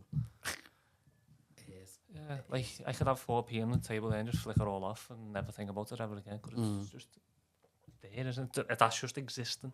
Them pennies. Yeah. So that was like, what we're going to do. So I took the decision, which was really weird because before Gary was unwell, one of me friends from work said she's retiring. I was like, oh, you can't retire. You can't go. I'm coming with you. And we were joking about it all the time. But because she was retiring, and I don't know why I did it, I tidied my desk in work, got rid of everything that needed to get rid of, and started writing a list of what work I was doing. So that if for some reason I wasn't ever there, somebody could sit at my desk, pick up a file, and do what needed to do because it's got the instructions on it there. Yeah. And I started to work like that. And I was like, I'm leaving. And I know I'm leaving. And she was like, well, what are you going to do? I said, I don't know. I said, I don't know, but I know it's coming. I know I'm leaving. And then that happened with Gani. So when the time came, when I was like, I've got to go and care for him, I didn't think it would be as hard as it became. As in the caring or to leave the job, just to clarify? Both. Yeah. Both, because I loved the job. And I was with a really good working group. And just, I absolutely loved the job and the people that I worked with. It was just brilliant. So to leave that behind wasn't an easy thing to do. But then seeing what Gary was going through, I had to make that decision, and we couldn't afford to get a carer in. And there was nobody around to even... Friends would say, oh, I'll come in and help. But until you realise the full scale of what help was needed, it was hard. It's like sometimes... So he'd have his wheelchair, but the wheelchair couldn't get through some of the doors. So it's like, okay, we finally got a bungalow. And Gary was made up with that. There was a garden, and I was able to get him out in the back garden when days were like this, hot and sunny. Did you feel like you could relax more as well at that point? Yeah. Was Gary in a position where he could be able to wheel himself around the house Yeah. as well? Yeah. Yeah, Okay. We had a fundraiser to get him a lecky chair, and we got him the lecky chair to be able to get around because his hands would just flick out all the time. So he had this manual chair, and he was able to do that to some extent, but then it became I was pushing him. Yeah. And literally I'd be like that, pushing him.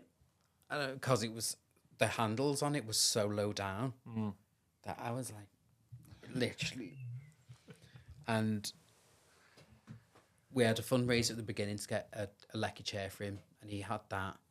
And then the hospital were like, he needs this particular mechanical chair, which was like, okay, but that weighs a ton.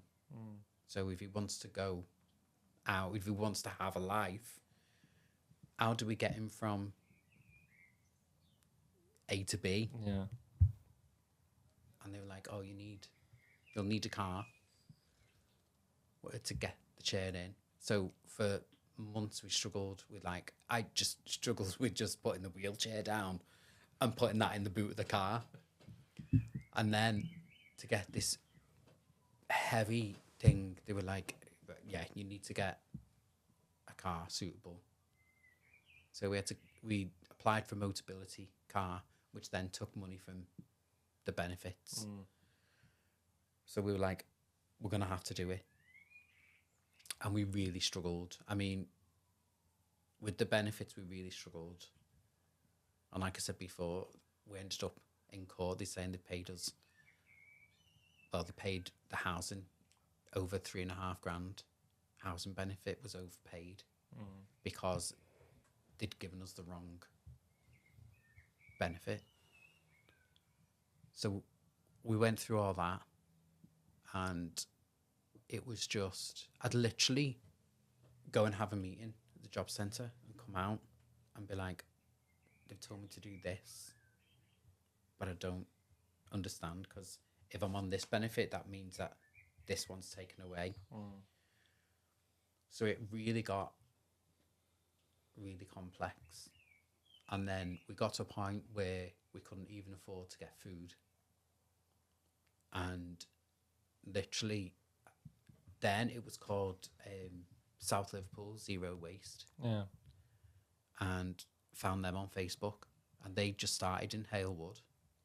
And literally had to go and queue for food on a Friday morning.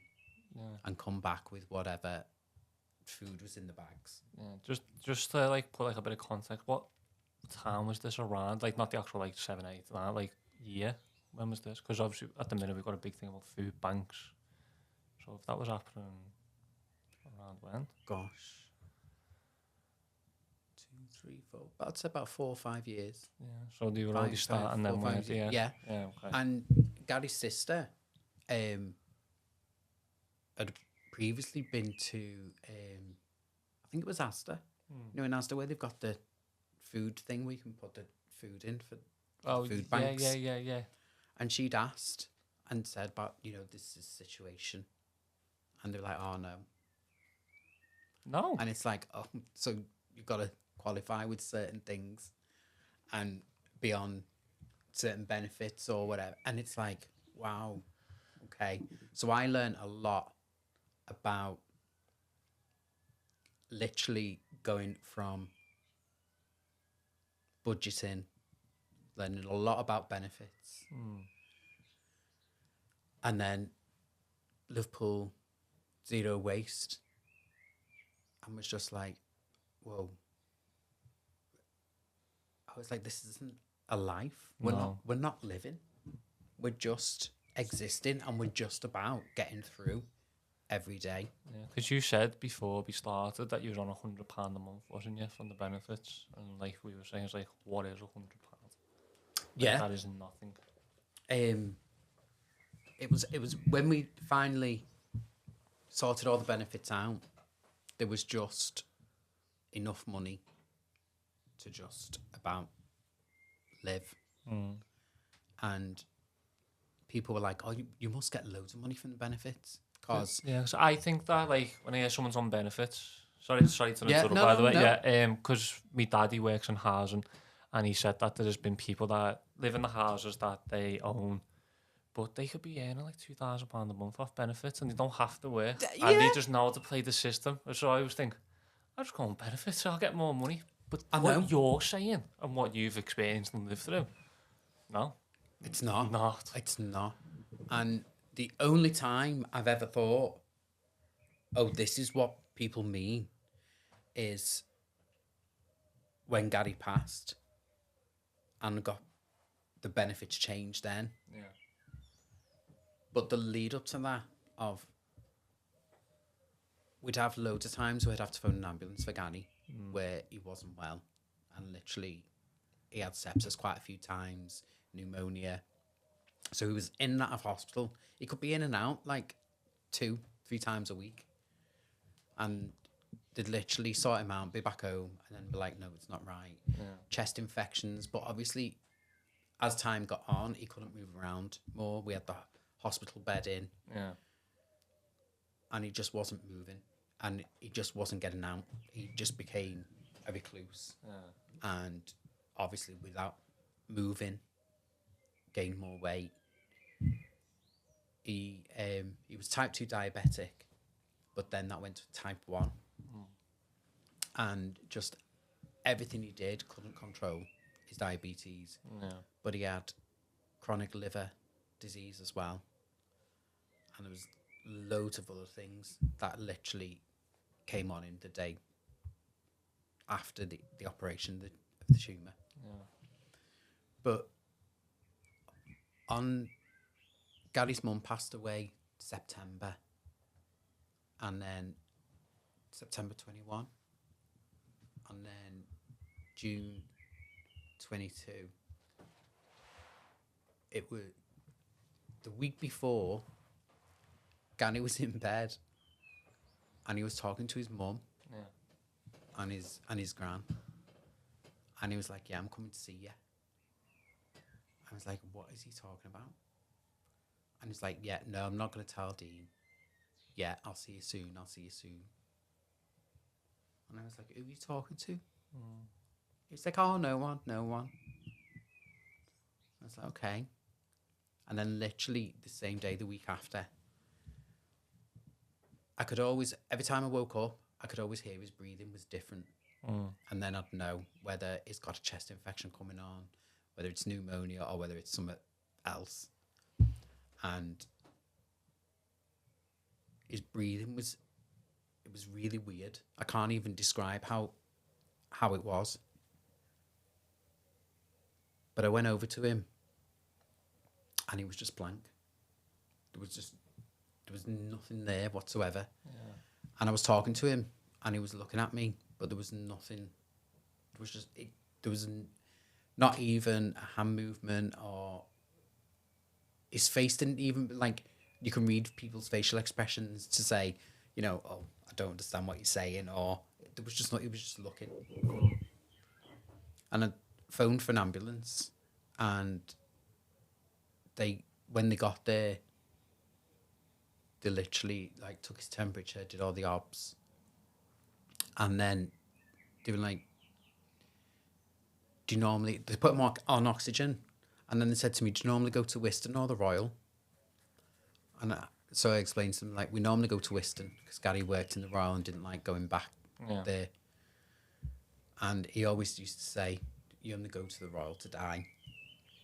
And when the ambulance crew said to me, "Do you go to Whiston or the Royal?" And I said, "Whiston." Gary took the oxygen mask off and said, "Royal," and put it back on.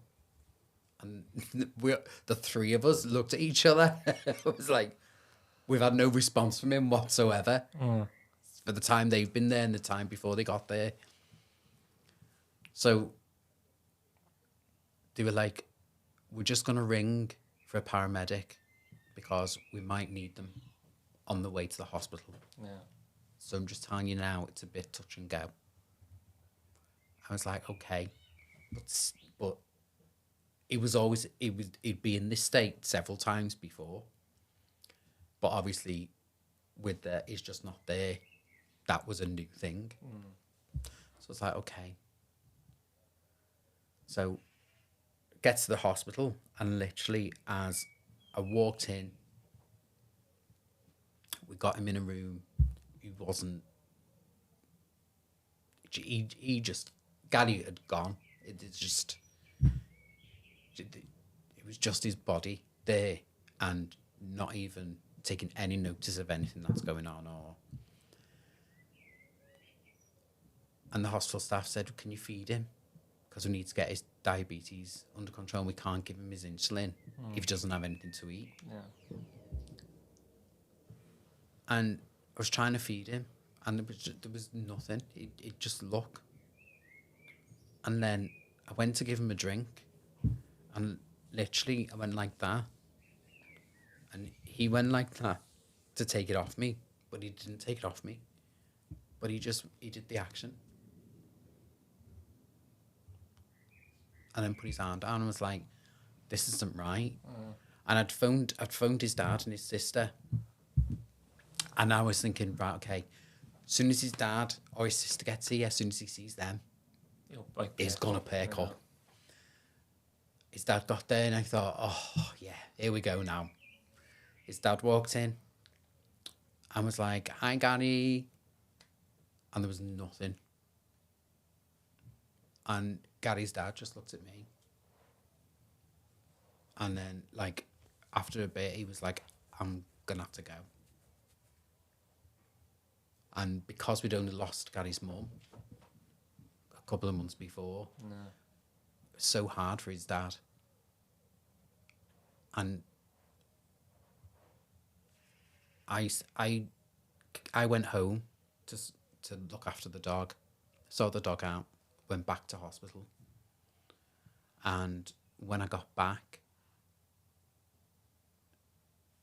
I remember opening the doors to the room, and there was just loads of people in the room. And the nurse come up to me and was like, "Do you want to come with me and we'll go and sit in the relatives' room?" And I was like, "Well, I know what that means." But I was like, "Okay." So then the consultant came to see me, and she was just like, "Things are not looking good. We've given him loads of antibiotics and everything. And just literally, we need to get him into intensive care. We need to get him settled, and we need to put him in an induced coma." I was like, "Okay." So she said, if he comes out of this, he'll need a trachea to speak, and he'll need machines to help him to function for his organs. I said, "Oh yeah." I said, "We were told when this first happened with the tumour that eventually he'll need machines to keep him going." And she was like, "Oh, right, okay." She said, "How much of a discussion have you had?" So I was like, "Well, we talked about it all the time, about what would happen if he'd have machines, or if he had a trachea, or..." And she was like, "Okay, and what would happen?" I said, "He'd pull the wires out. He'd turn the machines off. He'd find a way to turn the machines off." And she was like, "Oh, so you've had a conversation in that depth?" And I was like, "Well, yeah." I said, "We've had years of getting used to the fact that the outcome's not going to be good. But we never knew how long we'd have that outcome to come." Do you know what I mean? When you say years, how long was it from the first moment of Gary's falling of ill to this point that we're talking about now? So we got towards the end of 16. So we'd had 5 years. Yeah. So, yeah. Yeah. So we'd had 5 years of getting used to the fact that, okay, this isn't going to get better. Yeah. Things are going to get worse. So when he always got took into hospital, and they were like, "Right, here's another thing." The meds he was on, God, I'd say about 60, 70 meds a day. Different tablets. He was rattling. Yeah.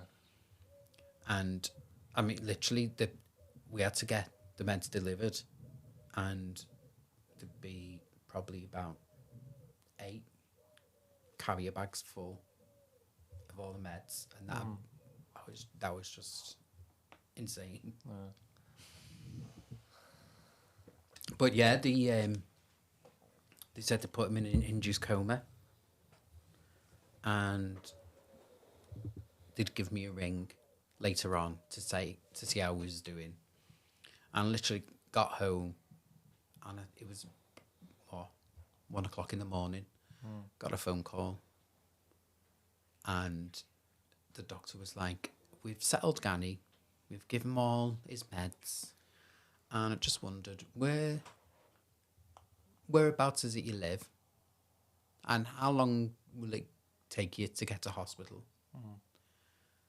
Do you want to come and see him? Do you want to come and sit with him?" I was like, "Oh, is he like awake out the coma?" He was like, "No, but it might do some good if you're here." I was like, "Okay." I was like, "Well, I'll ring his dad and his sister." And he was like, "Well, it might do you good if you come right now." I was like, "Oh, okay." Okay. So I phoned on the way. I phoned his dad and his sister, and I went to his sister's on the way, and then his dad drove me, his sister, I think. Yeah. And we got there, and literally, as we went up onto the ward... Jesus Christ, I'm sorry. So, I know, I'm trying to make the storm's coming in now. I know. Actually, forgot about that. Yeah, come on. So that drove you in. We literally got onto the ward, and the doctor came out, and he was like, "Oh, I'm really sorry." And I was like, oh, "It's fine. You've done everything you could possibly do." And he was like, "No, he's going now." And as we walked to where he was, the doctor was like, well, before we even spoke, there was just machines on either side of the bed and just wires everywhere. And we were like, oh, what is this? Like, and he was like, oh, that's all the pain medication that's going into him. And these are all the obs. And we were like, wow, that was just so overwhelming. But then he was like, on this machine, that's his heart rate. And you can see it dropping. So as I go round to say goodbye to him, and Gary's sister's with me, and we just looked at Gary, and then the doctor went, he's gone. And as he said that, a tear rolled down Gary's eyes and down his face. And we were like, whoa. And I remember Gary's dad was so upset. And his sister was upset. And for me, I was just like, is that it? Like, is that the end? Like, everything we've gone through and everything we've fought, that's it. And I couldn't, I was like, that can't just be it. I just can't. That for me was so hard to take in, that was it. Yeah. It was gone. Because he was always a fighter. Yeah. And he fought for so long. But towards the end, he'd always used to say, if I was a dog, you'd put me down. If a dog was in this pain, you'd put me down. Yeah. And there was times where he'd say to me and his dad, help me to kill myself. And he'd be like, Dean, just leave all the meds out and go shopping. I'm like, no, I'm not doing that. You fought for this long. You know, we've gone through all we've gone through. We can get through this. And after he passed, I was like, well, what do I do now? And like I said, when I went to the job centre and went through everything with the benefits, and you get a bereavement payment of £100 a month. And I'm like, to sit at home and do nothing. And I'm like, I tried to explain that my bereavement process started way back in 2016. Yeah. When we got told what the outcome would be, to get used to everything and everything that we'd gone through. But it was just like, well, no, this is the process. You can stay at home for 12 to 18 months, get this payment and happy days. I was like, but I need to do something. I was sat at home and there's days where I was like uncontrollably crying and upset, throwing things in the house because I was just frustrated, anger, or everything like you go through in bereavement. But then other days I'd be like, I need to be doing something, because if I'm not doing something, I'm not functioning. And I can't just sit at home not doing anything. You were just existing again by the sounds of it. Yeah. And I was just like, I can't do this. So I did a mindfulness diploma, did a mindfulness eating diploma, went back to Slimming World, and then an opportunity came up to buy a franchise into Slimming World. And I was like, that is it. I was like, this is the right time. So I took it. So I took that opportunity to go self-employed, buy the franchise, and it's been one of the most happiest times I've had. Still is. Absolutely love what I do. It sounds like you deserve it as well. From all the pain that you've endured for years, the support and the love that you've given out. You need something back. You need something for Dean, don't you? Yeah. Dean Oh God, needs yeah. something. Yeah. I'm so focused now on me and looking after me. It's, I don't know. I feel this is the first time, like this week I've said is the first time I've felt this happy and more in control of looking after me. Yeah. And like I said before, like I've got a PT to help me because I go to the gym and think and just use these machines that I don't know what they do. I'll like go on the treadmill and I'll be on the treadmill and think, right, yeah, I've done it. I've been in the gym now. I've done what I need to do. And I'm like, yeah, I'm going to walk out with like arms like this and a six pack just from the treadmill. And then I'll like watch people on the machines and then I'll be like, I'll walk over after they've gone and I'll be like, oh, why is this not well? Yeah, got to change the weight. Yeah. I just move mine to the top one. And I got no idea what I'm doing in the gym. And I just thought, right, okay, I've got to prioritize me. So I've been able to like budget and just strip back. I've got used to in the past having nothing. So, and I've got used to struggling really bad and going to the food banks and I just thought nothing could get worse. Yeah. Touch wood. I can't go through anything else, surely. But I just think now, with me PT, with me going to the gym, being in control of what I'm eating healthily, and then I go to work and help other people. And that is just, I can't say enough how much I love it. How is it then that you help people? So obviously I've saw on your Instagram you've got a lot of pictures of food, a lot of pictures, and I'm sat there going, that looks nice. That. So what is this? So for instance, if someone wanted help and they wanted to go to Slimming World, they went, go to Slimming World, Dean. How is it that you would help them? What is? Yeah, so with Slimming World, it's everything is backed by the science and the research. So into food optimizing. So when people come in, we talk about it's about changing the habits and not thinking about the food that we eat as a diet. It's a new way of life. So the way that it works with Slimming World is you food optimize. You don't choose. What we don't say to you, this is how much you should weigh. Yeah. It's how you feel comfortable.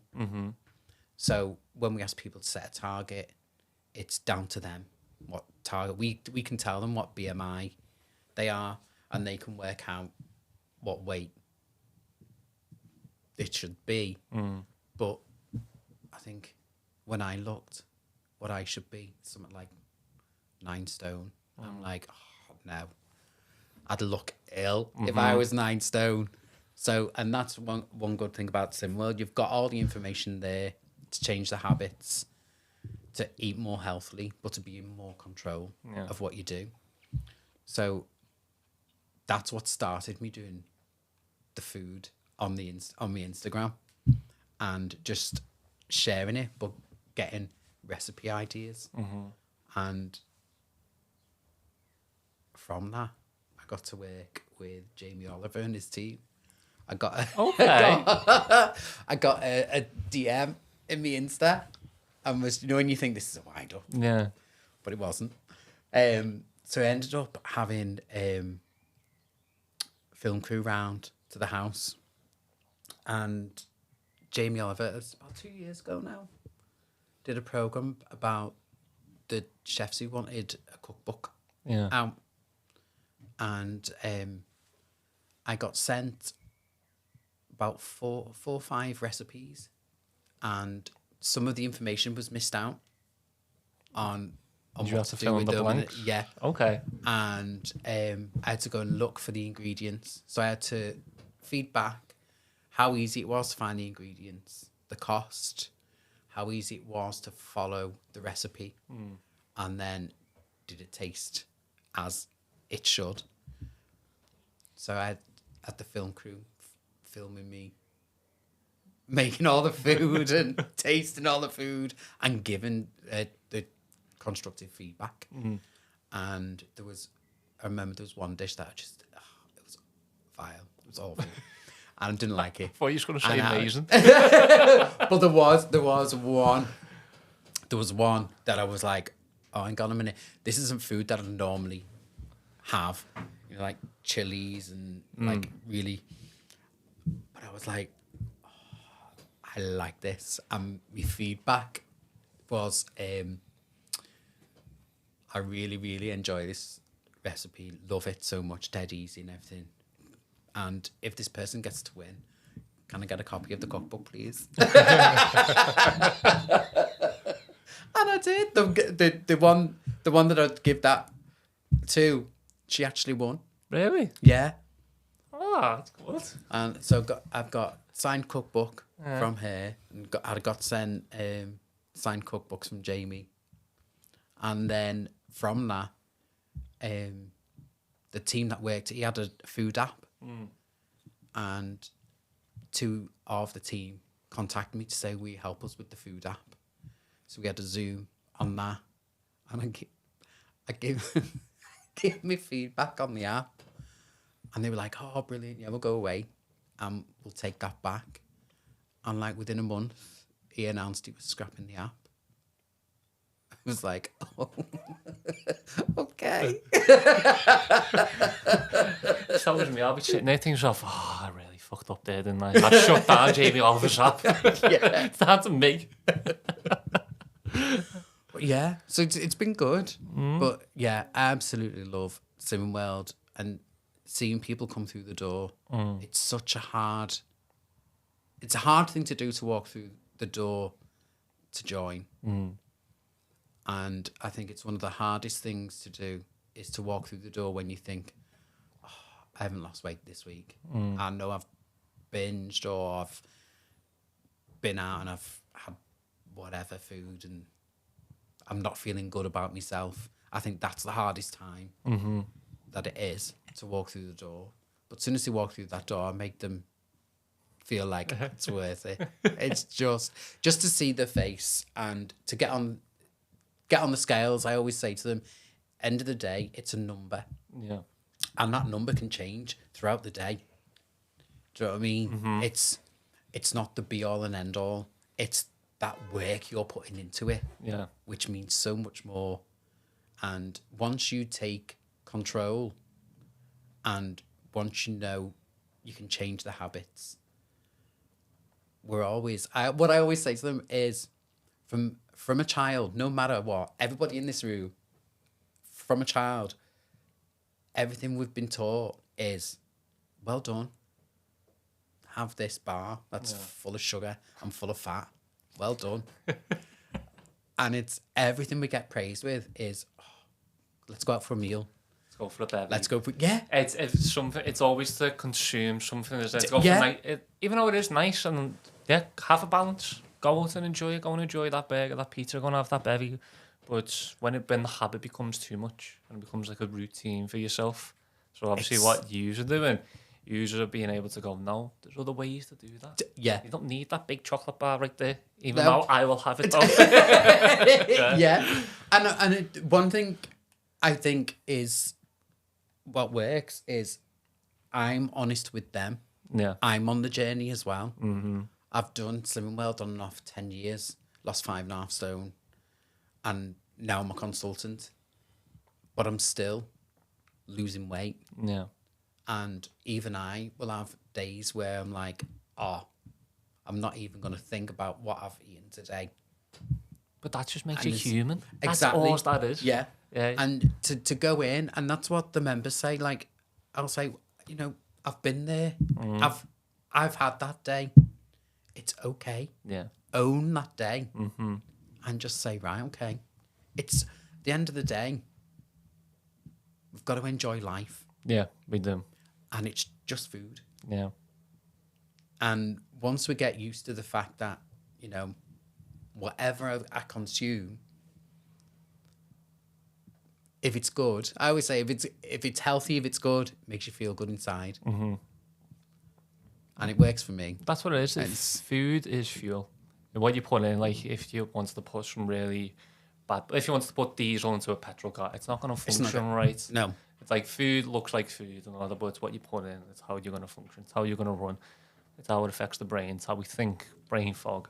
There's so many things. And the more awareness that we can get out there about how good food is for us, instead of just like this easy, quick diet, like where people might go to Asda's or Tesco's, buy like frozen food and they just heat it all up. Yeah, it's food. I get it. People will be in a situation where they can't buy food. Yeah. They have to bring the prices down. But then that's maybe where, like yourself or people that are nutritionists can branch out and be able to find foods for cheaper prices, still make good meals. That's it. I'm known as the yellow label queen. Because I search out the yellow label foods. Yeah. So the majority of my foods that I post on Instagram are all from food that was going to get thrown out or is on the yellow label. Did that hit home a little bit more because of what happened in the past for yourself? That it's like, it's a bad memory, but let's turn this into a positive. Yeah. Yeah. I respect that. That's one of the good things that's come out of it. Yeah. Is having to think about people who budget. I mean, I don't know. I'm on my own and I get by just about. And I can't even imagine people who've got a family. Yeah. Who might find themselves in the situation that I was in and struggling. And then how do you feed family? I've had a girl in my group who had to leave, and the reason she had to leave, she was like, me and my husband haven't eaten for 4 days just for the fact that the kids can have something to eat, but we haven't got enough. And I was like, okay, have you heard of Liverpool Zero Waste? Yeah. Have you thought about looking at the yellow label items in the supermarket? And it's just little things like that. Without me going through what I've gone through, I wouldn't have that knowledge to be able to share and pass on. And I think like there's a stigma of like, oh, if you buy all the yellow label stuff or if you go to a food bank, and it's like, times are hard. Yeah. We need to exist. We need to eat. Would you rather eat food that's got a yellow label on it or not eat at all? Yeah. It's one of them. It's like a pride, isn't it? Like an ego kind of thing where maybe people go, oh, I can't buy that. It's got a yellow label. I'll go and buy this. But I can only buy so much from this section because it's a bit more money. Yeah. But I'm going to keep buying it though because I might get judged. Someone might look at me the wrong way or whatever. I was saying, don't even look at what someone else has got in the trolley unless it's me looking in yours. Is that a chocolate bar? Yeah. But yeah, it's one thing now that I've learned is not to even care about what somebody else thinks about me because that's on them. Yeah. Get on with your own life. Focus on what you need to do. And that is so much easier. Yeah. Than thinking about what's such a body thinking about me, or I just can't go. I'm like, I can't go back to those days, and especially doing the mindfulness diplomas helped me so much to just get through every day. And there has been days where like this mindfulness doesn't work. Like, just bring yourself down, just breathe. Yeah. And it's one of the best things that I've done is the diploma, but having that opportunity to just do the taster in work and then it stick with me. I find that so much better than going seeing a counsellor. But I think sometimes seeing a counsellor would work better. Do you know what I mean? It's that balance. Yeah, balance. I feel like everything comes down to balance. Yeah. No matter how you look at it, it is finding that balance, no matter what it is. Just knowing what works best for that moment in time. I know. I also won't be going to the gym now. Gosh. So, what's next for Dean? I hope that you're going to mention at least a cookbook at one point. Well, people have asked me. Yeah. And I have, when I was caring for Gary, that was something that I was working on, just to, like, be doing something while he was asleep and having time to myself. Mm-hmm. So there is something there. Okay, good. So I am working on that. Yeah, if it comes out, I'll definitely be getting one. I want it to be signed. And I am writing the story about Gary being ill and how we've come through it and everything to do with that. Because I feel like I need to help everyone and I can't help everyone. I feel like that would be a really big help to the world. And I just think when somebody goes through something like that, that support that isn't there. I mean, literally, when Gary passed away, it was a fight to get him what he needed. Yeah. But it took the second day from him passing for them to come in and take everything away. Yeah. Because when you told me that earlier on, my first thought was he was just a number. Yeah. And he just needed the stuff back. And I was just left in the bungalow, like the room was empty. And I'm just like, whoa. And it hit me. Yeah. I was like, wow. So it was just, this, like, I used the Carers Centre as some support. Yeah. And it was great because sometimes you could have like a hotel stay where I'd go on my own or you can take a friend with you. Yeah. But then it's trying to find somebody to look after Gary while I'm not there. And that's the hard thing. But when he passed, any support that we had, that all went. So literally 2 days when they took everything out and then all the support had gone, I was just sat there on my own. Yeah. Thinking, what am I going to do? Is this it? And that's one of the drivers of, well, no. I've got so much more to give. Yeah. And the problems we went through with the benefits and with food and with that lack of support, I can help other people, but I can't go out there and help everyone. So the way for me to try and do it is to put it all down and write about it and try and do it that way. You know what? I respect you so much. Oh, I really do. Like, from the moment, so the second day everything got took and then it hit you, that's a make or break moment for people. And what you're doing, firstly for yourself, because I feel like people forget that they need to help themselves. Yeah. Big time, and they focus too much on other people. Like we were talking before we started, you need to help yourself before you can help others. You need to be in a fit state. Yeah. But what you've done so far, and the way that you are, the way that you come across, even like the way that you are today, like, to hold your head up high, Dean, because you are a really inspirational man. I've got to give that to you. And like hearing your story today, and the way that you speak about it, and it's such a heartbreaking time that you've gone through, but you've still got a big smile on your face. It's the only way. Yeah. It is the only way. Yeah. And you know what? Yeah, it is the only way because we can't change what's happened.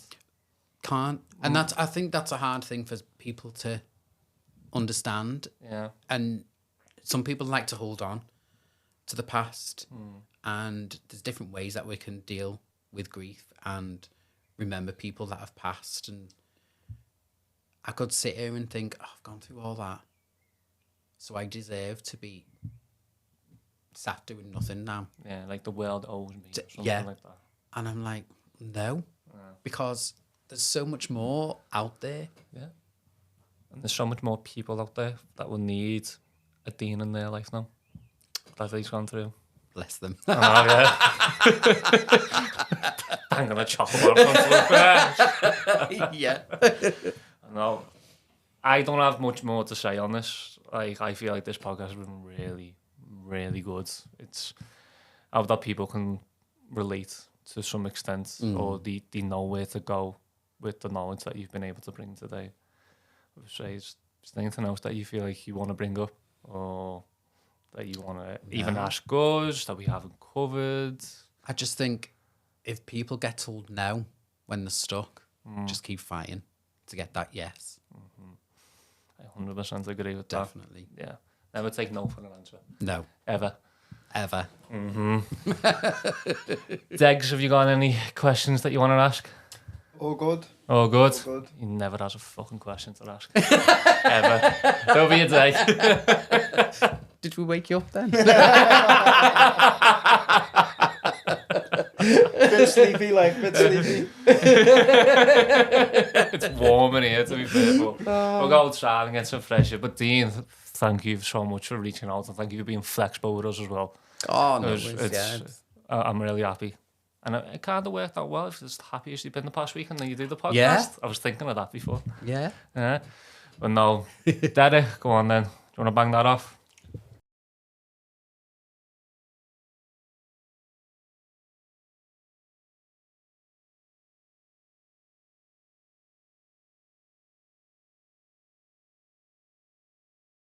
So that was Dean's story.